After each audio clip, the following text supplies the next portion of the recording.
یہ شاید کسی کو گمان ہو کہ 8 تاریخ کے بعد بدلا بدلا موسم ہوگا، وہی آبلے وہی چلن، درد دل میں کوئی کمی نہیں، وہی کچھ ہوگا، وہی ڈاکو چور لٹیرے بدماش گنڈے، وہی ہڈیاں نوچنے والے اور جو ہے وہ جسم کو نوچنے والے، خزانوں کو دبوچنے والے، وہی شرمناک ماحول ہوگا، کوئی تبدیلی آنے والے نہیں۔ خام خواہ آپ مشقت میں نہ پڑے، ایسے نہ امید لگا کے بیٹھ جائیں کچھ ہونے والا نہیں ہے۔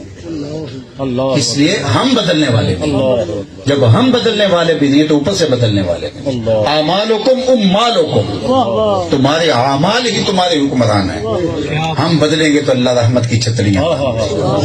اس لیے یہ سزا ہے ہماری، یہ بات ذہن میں رکھیے، ہمارے گناہوں کی سزا۔ اللہ تعالیٰ قرآن مجید میں ارشاد فرمایا وہ اس بات پہ قادر ہے کہ تمہارے اوپر سے بھی عذاب نازل کرے، تمہارے نیچے سے بھی عذاب۔ تو علماء تفسیر نے کہا اوپر سے عذاب کیا ہے؟ پتھر برسیں، نیچے سے عذاب کیا ہے؟ زلزلے آئے۔ لیکن حضرت عبداللہ ابن عباس رضی اللہ تعالیٰ عنہ فرماتے نہیں، اوپر کا عذاب اور نیچے کا عذاب اور ہے۔ پوچھا کیا؟ کہا اوپر کا عذاب یہ ہے حکمران ظالم ہوں، اور نیچے کا عذاب یہ ہے تمہاری اولاد نافرمان۔ یہ اوپر اور نیچے کا عذاب ہے۔ تو آج اس عذاب میں ہم جکڑے ہوئے ہیں اور جکڑے رہیں گے جب تک ہم سچی توبہ نہیں کرتے، اجتماعی توبہ نہیں کرتے، اور وہ ہم تیار نہیں ہیں تو کرنے کے لیے۔ ہم اپنے آپ کو بدلنے کے لیے تیار ہی نہیں ہیں، اور اللہ کا نظام ہے کہ جب کوئی اپنے آپ کو بدلنے کے لیے تیار نہیں ہوتا، اللہ اس قوم کی حالت کبھی بھی نہیں بدلتی۔ جب ہم اپنے آپ کو بدلیں گے اللہ راستے کھول دیتا ہے، کشادہ کہتا ہے لَنَهْدِيَنَّهُمْ سُبُلَنَا۔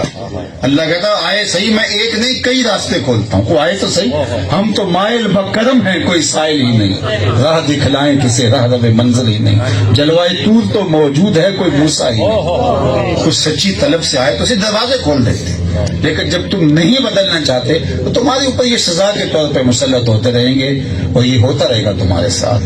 خوش فہمی اگر پال لو تو یہ تمہاری مرضی، لیکن یہ ہونے والا کچھ نہیں ہے۔ تو آئیے میں اور آپ اپنے آپ کو بدلیں، اپنی زندگی کو تبدیل کریں۔ آغاز یہاں سے ہوگا، اور اس جسم کا آغاز یہاں دل سے ہوگا۔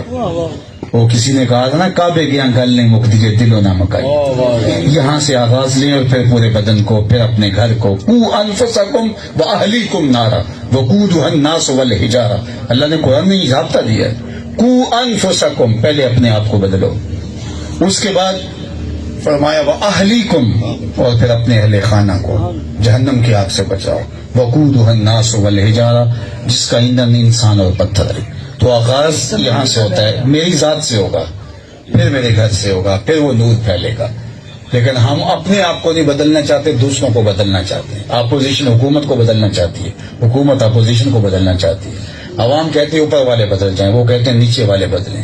یہ لڑائی چلتی رہے گی، بدلاؤ کوئی بھی نہیں ہوگا۔ تو مجھے اپنے سے آغاز کرنا ہے، آپ کو اپنے سے آغاز کرنا ہے، اور اپنی زندگی ہم قیامت کے دن اپنا اپنا فرض عمل لے کے اللہ کے حضور پیش ہوں گے۔ اللہ تعالیٰ میرے ملک کی خیر فرمائے، یہ دعا کیجیے کہ اللہ ملک کو ہر طرح سے اپنی حفاظت میں رکھے، ورنہ جو ظاہری اسباب ہیں وہ تو ایسے ہی ہیں۔ وہ کیا کسی نے کہا تھا کہ جب میں کہتا ہوں الہی میرے احوال دے، حکم ہوتا ہے اپنا نامہ اعمال دے۔ تو اس لیے ہمارا نامہ اعمال تو یہ ہے کہ پتھر برسیں آسمان پہ، لیکن پھر بھی حضور کا صدقہ ہے کہ اس امت کی شکلیں نہیں تبدیل ہوتی، اس کے پتھر نہیں، اس کے اوپر پتھر نہیں برستے۔ تو اللہ حضور کے صدقے ہمیں معاف فرمائے۔ تو میں چاہوں گا کہ آج کے اس مجلس کے اندر ہم یہ عزم کر کے اٹھیں گے، جو اس کی قیمت اس دور میں بہت زیادہ دینی پڑتی ہے، لیکن ہم قیمت دیں اس کی، ہم اپنی زندگی میں جھوٹ کو داخل ہی نہیں ہونے دیں گے۔ نو انٹری کا بورڈ لگا دیں کہ ہماری زندگی میں، ہمارے گھر میں جھوٹ داخل نہیں ہو سکتا۔ سچ بولیں گے چاہے اس کا کوئی بھی نقصان اٹھانا پڑے۔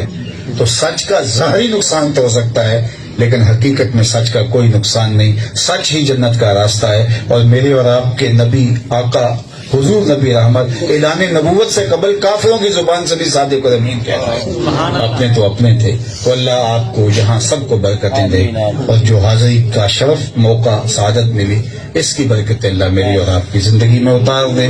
وآخر دعوانا ان الحمد للہ رب العالمین۔